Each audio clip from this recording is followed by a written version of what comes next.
Welcome to new video, my friends. I guess this one is going to be like this. Not the best environment, car, rainy sky, but few things I want to share with you. Reflections on things that were once and now they are not. What happened to the doctors who would really examine you? But I mean really, spend time and examine you. Now, I have experienced in my lifetime of having doctors like this. I have had a doctor in Canada for all those years I lived there who was still one of those old-timers, as I call them. He didn't even use computer, still scribbled in a notepad, pen and paper. But he would look at you, and not only was he trying to understand the physical state of the body, if something was wrong, but also the mental one, the emotions. By asking certain questions, observing how you react, looking into your eyes, spending time away from typing away on computer like we see doctors right now. I wonder if they are even listening to me when I speak to someone here. So much has changed. And I know I always talk about changes, and changes, they are not for better. But I'm sorry. If I come across something that is better, and there is lots of things like that, oh, it has got to be, I will mention that too. Somehow I'm stuck on these things that used to be better and they are not. Now let's go back to Slovakia and I tell you about those doctors, the old-timers. And I particularly will talk about a neurologist. When you go to a neurologist, a specialist doctor, they need to see your body, your posture, the way you walk. If you talk about some nerve problem, if you talk about headaches, if you talk about neck pain, he needs to see you how you walk, and you walk in front of him. Not only that, you strip to your underwears and bras. Yes, don't be spooked, ladies. Nothing wrong about that. Because only if you show your body the curve in your spine, that's when a doctor can see what is going on. Now I went to neurologist last Thursday. The doctor was not new. I thought she would be one, made from a little different material and remembering maybe different procedures they used to do.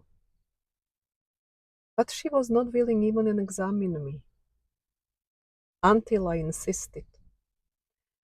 When I told her if she could look at me, my neck, because my leg and my arm is still being numb, from across the room she told me, I can see you. I can see your neck. There is nothing wrong with you. I said my foot is numb, tingly. Then she came, touched it a little bit, performed one of those, they get that little hammer. Of course, my leg went up, down, how it's supposed to. The nerve reflex was there. But she goes, you're fine. There's nothing wrong with you. So the diagnosis was after maybe 10 minutes of spending there, well, all I can tell you, and you have to open yourself to it, you have to take an antidepressant. So there I was, leaving the office, feeling still very confused of what the heck is really going on with me, feeling like paralyzed on one side of my body, and only prescription of the Zoloft, which, me being stubborn goat, I have not taken yet. That's going to be another problem, how to get into that one. So share with me if you are lucky, even right now, to have a care of one of those old-timer doctors who take the time and really are willing to find out what's wrong with you. What would be the typical remedy or advice from maybe my own family, my father, my sister, a couple of other Slovak people? The way they deal with certain kind of mental pile up, little stress that is getting to the point of interfering with their life, or just some heavy emotions or more difficult times that they go through. The remedy, and especially in a generation like mine, is have a drink, kick some heels, get out there with friends, go crazy. And now I tell you what I mean by go crazy, have a drink. Drink your face off, let loose, unload all of this negative stuff of you, and then you will feel like a new again, calm like a lamb. Now this is something that my father practiced, my uncles. My sister does it once in a while. I remember when she celebrated her 50th, it was like a small wedding. They drank and danced all night. Family, friends. I had like 3 meals being served, and it was all finished at 6 o'clock in the morning. So this is the DNA I come from. This is my genes, my ancestors. This is how they cured the mental distresses. And now I am in this different world across the ocean, where the solution and remedy is taking antidepressants. Unfortunately, I cannot drink. I am just no drinker. But it made me think,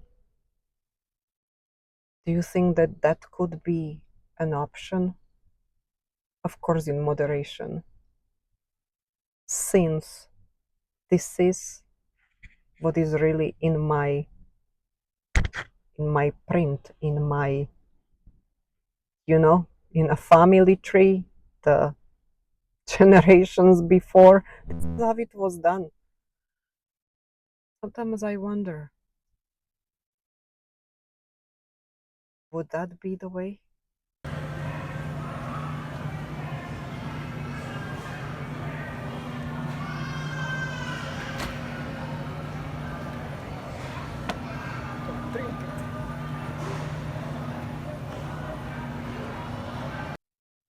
And I'll see you in the next one. Bye. What, Lucy? Purr purr? Who is purring? Not me. Hmm? How about biscuits? Hmm? You gonna make some biscuits? Lucy.